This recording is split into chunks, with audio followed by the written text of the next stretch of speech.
The key was using shock to reduce adults to a childlike state. But these techniques don't only work on individuals. They can work on whole societies. A collective trauma, a war, a coup, a natural disaster, a terrorist attack puts us all into a state of shock.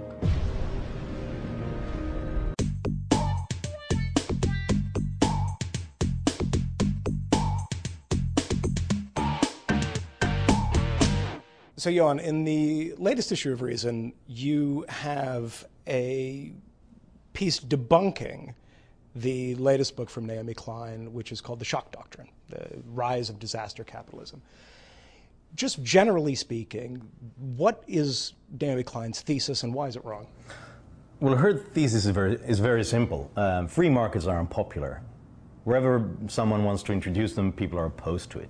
So it means that free marketeers, libertarians, neoliberals have to implement their ideas in another way. They prefer shocks. That's her idea.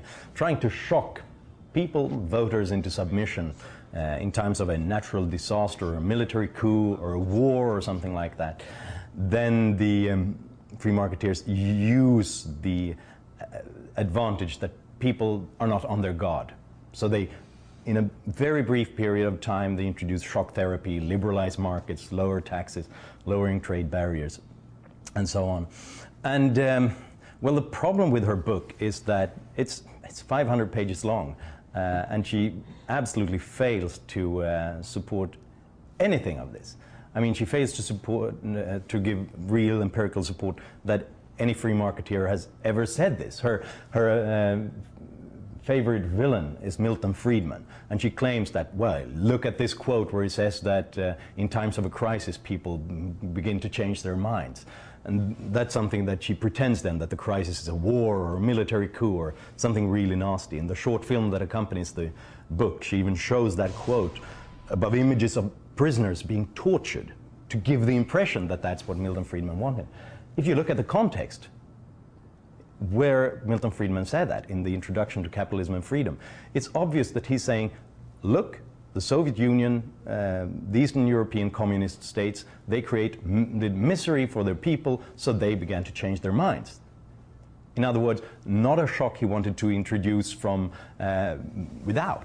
It's the problem that bad ideas lead to bad consequences, and then people change their minds. It's very non-controversial, really, but it's something that she pretends is really, it's really that awful.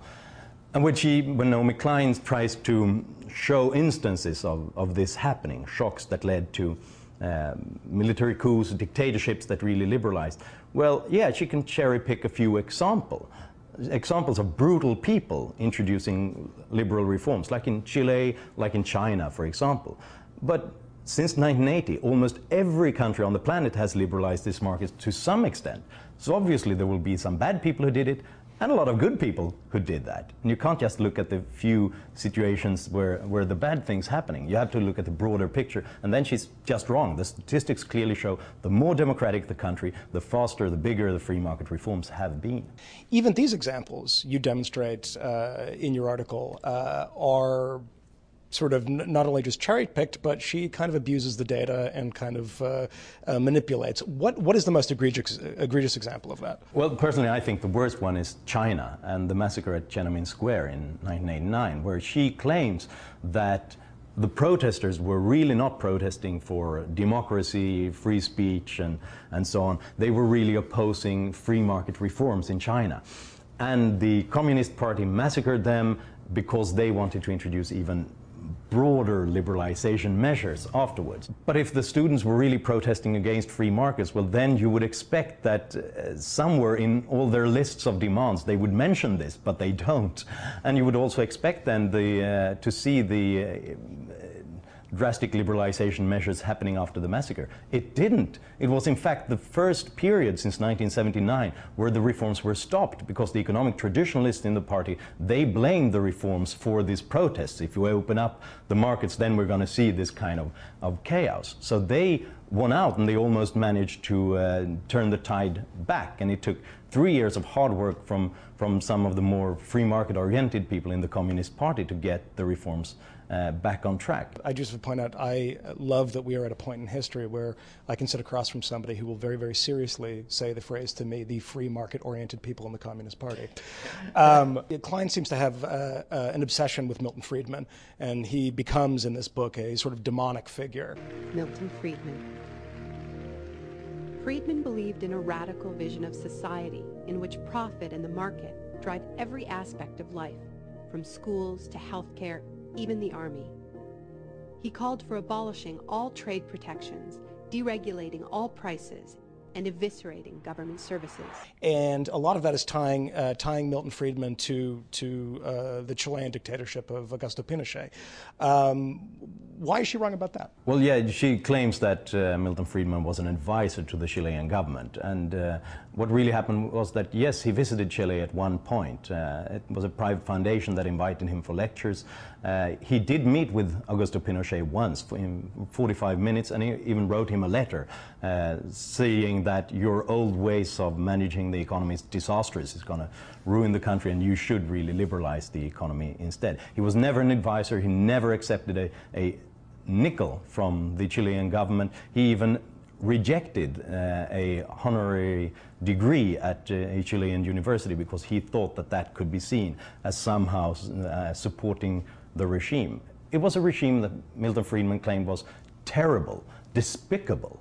But what he also said was that the best way of increasing the chances for democratic change and improving the lives of Chileans is to stop the hyperinflation, put an end to this centrally planned economy, liberalize it, making sure that there was growth, that people felt more secure, because then they would also demand democratic freedoms.